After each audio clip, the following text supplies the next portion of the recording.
Teammates, we are back once again. If this is your first time listening to the Move Swiftly podcast, welcome to the show. Great to have you. Looking forward to having you back for more. Welcome, by the way, to the number one show on innovative teamwork. It's what I do. You guys know me at this point. This is what it's all about. And again, today, I have an incredible guest who, as funny as it is, I just asked him how many books he wrote, and he goes, "Look, I lost count. I lost count. Over a dozen. Just tell him over a dozen, man." So, with all that being said, Mr. Bo Bennett, welcome to the Move Swiftly podcast. Pleasure to actually meet you, man.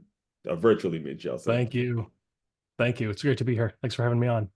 Well, before I get into it, because like you said, you have done a lot of great things. You have a lot of intellectual property out there. You have a very strong concept, I'd say, in terms of just challenging the way people normally think and giving them more to think about. So I'll give you the microphone for a little bit and just kind of introduce yourself to the audience, tell them what you do, what you're all about. And, again, this is the Move Swiftly podcast. So we don't have any time limits here. We keep going. We keep going as long as we got to, as long as we have to. So, I'll let you take it away a little bit. All right. Yeah, you bet. I guess I'll start with my college education. I graduated back in 1994 with a degree in marketing. I wanted to go to business school because I wanted to make money. I mean, that was like it. That's all I wanted at the time. So Right. I was the same that way. was You pick business school because you think it's just going to make you money. And that's right. sometimes the initial introduction to college, and then you realize so much more. So, and by the way, this happens too. I keep everything organic on this show. So if I do get excited or cut you off, it's nothing personal. It's just Hey, don't worry. what we do on Don't this worry show, about man. We keep everything rolling. That's what makes it so great. Everything is organic here, folks. it. Go Conversations are good, two-way. ahead. All right. So yeah, I was really interested in getting a degree in marketing because I felt like that was the best educational path to financial success. And yeah, as you mentioned, it's not that easy. You don't just like take the courses, then all of a sudden you're rich.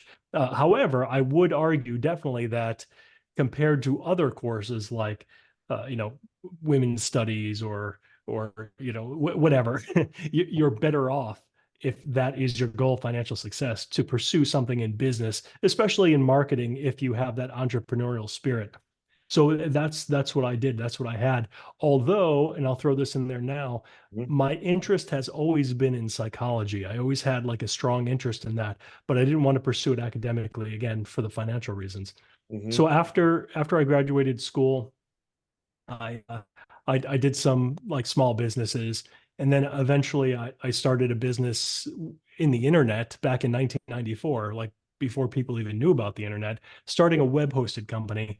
And after about 6 years in 2001, I sold it for $20 million. So that was like the big financial win for me. So that was great. And that sale allowed me to devote my time and attention and focus to things that I really wanted to do, which was business, but I also like psychology and learning about how the mind works and critical thinking. That was important too.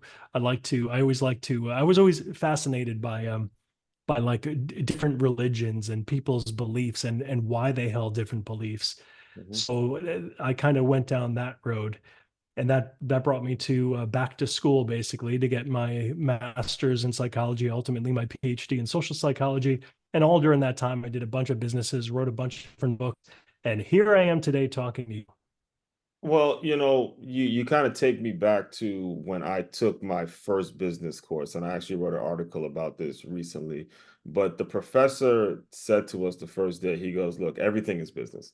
Everything we do is business. It's going to be integrated in every little aspect that you're involved in." And then he went on to talk about how the fact that we were at a community college better served us in business because we had to wake up, we had to make our own breakfast, we had to deal with the traffic, we had to do all the things to actually get to the actual classroom versus you get someone that's on a fancy campus and they just walk across a nice lawn, they have their breakfast served, then all of a sudden they're supposed to learn business. So with all that, Right. I have to ask you, when you made that sale, what was your feeling at that point? Because you made that huge sale at a fairly young age. What what drove you to say, you realize, money doesn't solve all our issues. Like, what were some of the things that you went through that debunked that myth to where it's like, look, I have all the money in the world, I'm supposed to be happy. What's some of the things that made you say, look, I'm going to go back to school, I'm going to go learn something, I'm going to go make it so I'm actually putting my money to use. So that's something I think is very, very important, especially for business owners to hear, because they Right. think that once they get that almighty dollar, once they get that comfortable salary, they think business is over. But you still got to get in the game, man. This thing is going to keep rolling and rolling, rolling regardless. So good. I think it's mostly just drive. I've always been like a driven person, and I've never been satisfied with just kind of sitting back and doing nothing. In fact, we always talk about like, what if you had like $1 billion? What would you do? And people talk about, I'd go to the beach, and I'd like, no, you probably wouldn't. I think a lot of That's people for a think week. that and believe that, but the moment they do, they're going to say, no, this is not for me. I want to do something. Hmm. That's the way that we're built. That's the way that we're wired for the most part. So we want to keep active. And that's what keeps us alive, young, healthy. We if we stop doing stuff, we like physically, not only mentally but physically, start to die as well. Like Hmm. our body parts of our body start to shut down, and it's not good at all. So, but that's not what I was thinking. I wasn't thinking about the long-term consequences. There's so much that I want to do and wanted to do Hmm. that it was just something like, okay, what's next? I actually literally started my next company one day later after I closed the sale for the first big company. One day later, that's when I filed the paperwork for the new company. So what based on all your business experience though, what are some of the challenges that you've had? Because again, like I said, a lot of the audience members, they're business owners, they're going through this, they're trying to get this sale, they're trying to hire the right people, and you as a person that is experienced in that field, what do you see as like a common challenge when it comes to starting your own business and making it to the point where it is sellable, or if they want to keep running it, how do you answer that question? Well, I think so many people have different challenges. It's a very individualistic thing. Like, what challenges do people face the most? For example, some people are very risk averse and some aren't. So those who aren't will have challenges with risk, like dealing with risk, like, oh boy, I can't do this. What if this doesn't work out well? So they're always going to be at that low level. They're never going to take that big chance in order to get to the next level. So Mhm. that's kind of like a serious challenge that has a lot to do with the person's personality, or maybe even just their mental state at the time, just thinking about things long term. Along the same lines as people running into the problem of being content. So you're running a business, you're making a little money, things are going well, you're not working that hard, the life is good. It's not great, but it's good. And then some people are like, okay, this is cool. And they don't have that drive anymore, that motivation to push them. And that's why people who do really well tend to be the ones who are like in deep financial trouble, or ones who, Yes. or like either like it's either the money that's pulling you or the money that's pushing you. In other words, it's either the money that you're indebted to somebody, and you're in big Yeah. trouble and you got to do something, otherwise you're screwed big time, or you've got these big dreams and you really want to buy something or go somewhere and you need a lot of money to do it. So that's kind of like the positive aspect of it. But either way, positive or negative, the carrot or the stick, it works. Hmm. But that's the important part, to make sure that you're always motivated. And if you're not, and you fall into that problem of contentment, figure out like, okay, what is it? Like, is this really it for me, or do I want more? And just keep on thinking about your goals and what you want to do. Absolutely. And the thing is, I think you said the key word. It's what are you actually motivated by? Again, you listeners, you guys here, again, we've been at this for 4 years. This show's been going strong for 4 years. And I tell you, day in and day out, it comes out every single day, every single guest I've had on, every single solo episode I've done, every single thing that comes out on this very feed. tell you your motivation. You have to have an intrinsic motivation. You cannot look outward. You cannot look for other people for validation for what it is you do. If you are not intrinsically motivated, you will burn out. You'll burn out for the rough days. And trust me, we're going to get into it in a second, but there will be some rough days. There's no absolutely nothing that you want to have that's just going to, at least that you want to have that's worth having, that's going to come easy. So, you know, that being said, one of the topics and one of the things I did my, I do my homework when I have guests on. One of the things that you speak, like one of your main topics is something called logical fallacies. All right. And for just, I'm going to make sure I read the definition out there for you listeners. And I want you to kind of take it away in terms of what landed you on that topic and what makes it something that you can speak so fluently about. So before you answer them, fallacy is defined as a mistaken belief, especially one based on unsound or on an unsound argument. And you have a book called Logical Fallacies. So, please take it away and kind of explain what you mean by logical fallacies and just what went in behind that type of a thinking. Yeah, you bet.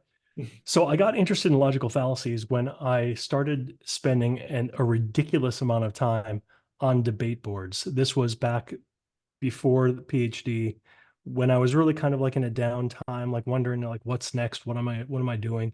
So I was in these debate boards and I would come across these arguments that sounded great. I mean, like on the surface, they're like, yeah, wow, this seems pretty convincing. But the conclusion was obviously wrong. Take, for example, like the Yeah, that's what I flat was earth. going to ask. I was going to ask you for an example of an argument. Sure, like the flat Earth. Somebody's arguing for the flat Earth, right? Hmm. So they would give you this very eloquent argument that it's like, damn, maybe the Earth is flat, and you're wondering what's going on here.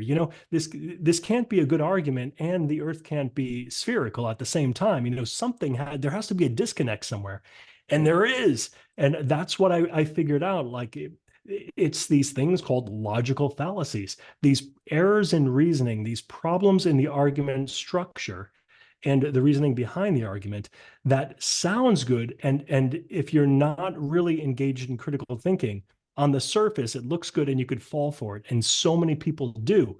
But once you understand what a logical fallacy is, what like the main logical fallacies are, you start to recognize them.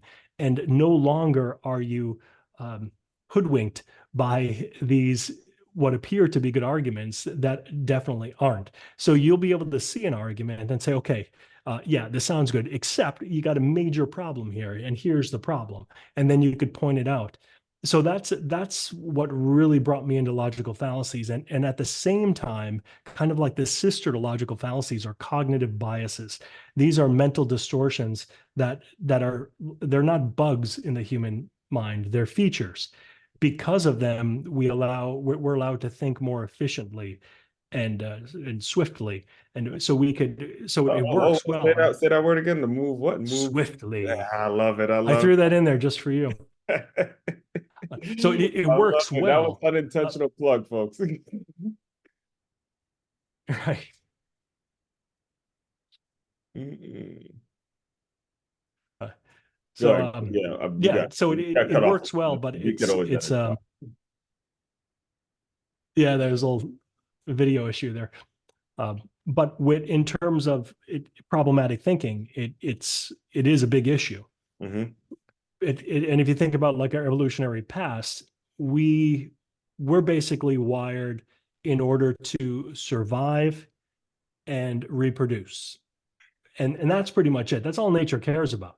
Nature doesn't care about whether if we can make a rational decision about politics or pick a good politician or choose the right religion or like it doesn't care, right? You know that's exactly where I was going with this conversation because I'm a sports guy and I read your bio. I know you're into the fitness world as well. And Right. what I watched as a person that's been watching sports his entire life, I've seen journalism go down the tube and now debates have taken over the minds of the masses. I've seen, ESPN now, it's not about actually reporting the news. It's actually about people giving their own biases, their own opinions, and whoever can say the most is the loudest ultimately Right. gets the control of the masses. And again, we could take it to politics, we could take it to sports, and we could take it to how our young people even use social media nowadays. When it comes to, okay, do I trust this person because they have 100 likes or because they're more popular on social media? I'm going to listen to this person because, that's where I want to be. So when you break it down and you see the world we live in now, and if people can get an understanding of it, how do you think that improves what everything we're watching and everything we're looking at, especially with I mean, I'm really reluctant to even bring up our presidential debate, but yes, these are our two candidates. How do you Right. even, how do you even bring it up? Like, how do you sort of fix these issues that we see on a regular basis when it comes to everybody's opinion is just being distorted, and that's what's taking control over the masses. Well, it's extremely important, first of all. Hmm. And I mean, we have to realize that right out of the gate, that Yes. critical thinking is extremely important. And one of the reasons you probably heard before that a democracy or government or people, whatever, it's only as powerful and it only will be upheld if the people in the democracy are informed voters. That Mm. is, we're not all a bunch of idiots that fall for the Say it stupid plainly. rhetoric, right? So we need each one of us. We need to employ critical thinking, and we need to use that in not only decision making, but the way that we vote, the way that we even watch TV, what we support, the Mhm. things we like on Facebook or social media or Instagram, whatever. Like all of that's important. We probably think it's not. Like, okay, who cares if I watch a stupid YouTube video and like it? Well, you times a million, you just supported somebody who's throwing out a bunch of nonsense out there with your views. It makes a big difference.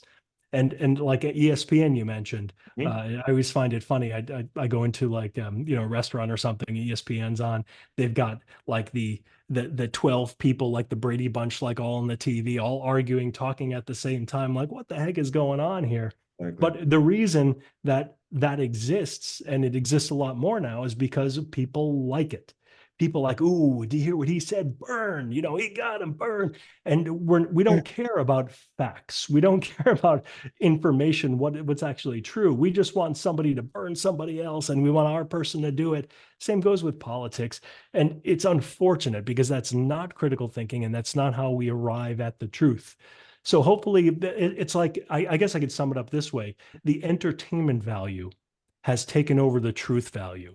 And Mhm. that's the essential problem. So we need to get back to the truth value. The only way we could do that is for people to start caring more about the truth and about what's factual and what's real rather than what's entertaining. Now, what are the steps? And well, first of all, I agree with everything you just said. I think that like button, I was in college when Facebook was just jumping off. And when that like button became something that can go to every single website and that started spreading, I think Mm, that was the demise of a lot of just critical thinking. Everything you're talking about, because you just like something, you try to get at a girl, okay, she doesn't like my post. I mean, the whole thing just gets distorted because of that one like button, and everyone's just looking to be liked and followed, right? So right. because I think the damage has been done, and I mean it's like a well, and everything is so difficult to you can't go back because we're not going back to life before Facebook. I call it BSM, life before social media. We're not going back. What are some of the steps you would take to get it to where we can at least get back to some critical thinking? Like for someone who's like my nephew or my niece, who one's in high school, one's in middle school, and they're growing up. I teach now. And I say it all the time. These kids are growing up in a world where social media will exist, and we as adults have a obligation to teach them how to think critically. We got an obligation to teach them how to do things the right way. What are some of the steps that you would recommend, as an expert on the subject?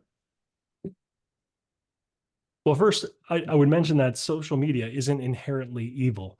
It's a tool, like a knife. You could use a knife to kill somebody, or surgeon could use it to heal somebody. Hmm. Social media is pretty much the same way. And I think one of the first steps we could do is we could start using it for really what it's meant to be used for, and that's enhancing social connections, Mm. like pure entertainment value, sharing pictures of cats and puppies and uh, like what you had for dinner, whatever, all that. It seems silly, but it brings people closer together. It gives us this connection.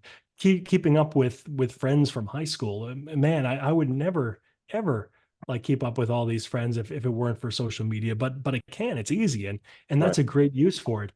But what happened is it started becoming a a tool Hmm. for knowledge, and I think that's a major problem because there are no guardrails on the level of knowledge or what's knowledge versus what's fake, Hmm. and we start to lose the ability to distinguish it, especially with technology, how good it is these days, being able to uh, fabricate information and make it look real. And Hmm. this was before AI too. I mean, you could put up like a website that looks completely legitimate and it could be a whole bunch of nonsense. It doesn't matter, but people will fall for it.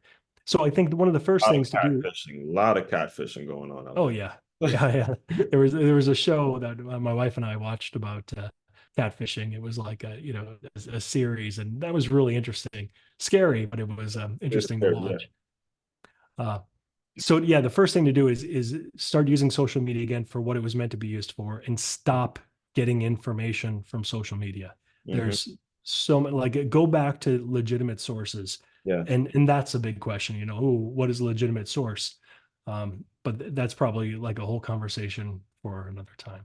Yeah, well, again, because that brings me to actually a different place. When you say legitimate source, also the people, especially the young people, they got to know what they're passionate about. All right, you got to know what they're passionate, because if you're passionate about a certain industry, you know your legitimate sources. If you're passionate about business, you may know that you want to read everything that's coming from Forbes and what the Bloomberg is saying and things like that. So I think another piece to that is making sure we're teaching young people, hey, what are the things you really like doing? What are the things you really love doing? What do you see your future self like? Now find the legitimate sources in that arena. So now you know what to look for. You know who to follow. You know how to reach out. Like, I'll give you an example. It was my niece about 3 weeks ago. She went to Amazon just to do some like tech work and do certain things in that industry. So now she knows specifically, all right, when I get to college, I'll know how Amazon runs their business. What are some of the things I could do to improve their company? So all that stuff is great, but it's like you said,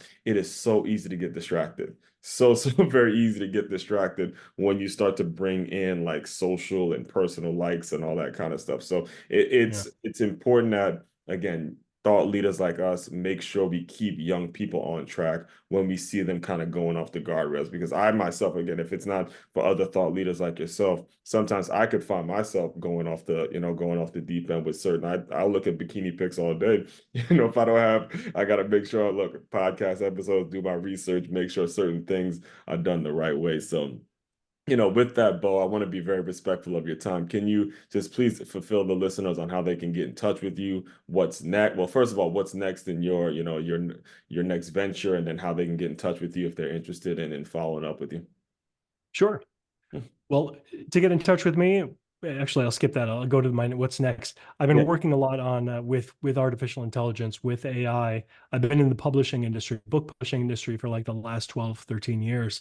So Hmm. I've been incorporating AI into book publishing. I created a company Ah. called BookBud.ai that creates books for you and Hmm. publishes it. So it's like an amazing technology, having a lot of fun with it. Also working on language. I've been very interested in foreign languages. So working with AI in foreign languages and books and creating something new in that space as well. So to find out about me, I've got two websites. One is my business site. That's archieboy.com, archieboy.com. That's where all my business stuff is. And then my books, my personal books that I've written is just my name, bobennett.com. Sounds good. Sounds good. So here's what I do on this show. This is what most of the time a lot of my listeners, I really anticipate this part of the show because I want you to use your imagination a little bit. I want you to go back to your younger self, your low point, the point where you were lost, the point that it was really difficult for you to just figure out what it is you were trying to do. I want you to pretend that young man clicked into the Zoom room and he's here now, and just speak to him, give him some words of encouragement, and we'll officially close with that. Okay. Just going back to one time in my life when I was like, I had no idea, and that was whether to go to college or not. I worked for my dad, And I was planning just basically to just go ahead and just keep working for him in his workshop and working with like machines and plastics. I was interested in it, but then and I had no plans for college. I never applied to any colleges. Best friend of mine said, "Come on, Bo, I'm going up to Bryan College. Why don't you come for a ride?" I'm like, "All right, let's do it." So I went with him, and the place was a country club. I mean, it was beautiful. I'm like, "Yeah, I'll go here." So it's the only place that I applied to, and fortunately I got in. So the advice that I would give myself, although I made the right decision then, but anybody, is keep an open mind to things like that, because you never know when life throws these little twists. Like just somebody will come up and say one thing, or a person that you maybe don't even know too well, but just to stay open to these different ideas and give things a shot, because it may take your life in a new direction, and a good direction too. That's amazing, man. That is that's amazing. Just one Fred, hey, just check it out. And now look Yeah. at you, multi-published author, speaker, and just absolutely dominating the game. So again, as a thought leader, appreciate you coming on, man. Appreciate what you do. Keep doing what you're doing. Make sure we definitely got to stay in touch throughout. I'm amazed and honestly just love the work you do. I love people that challenge the normal way of thinking because it's so very important when it comes to everything, all the distractions that we have in this world. So, with all that, Appreciate that. fellow teammates, continue to move swiftly. We will talk more soon.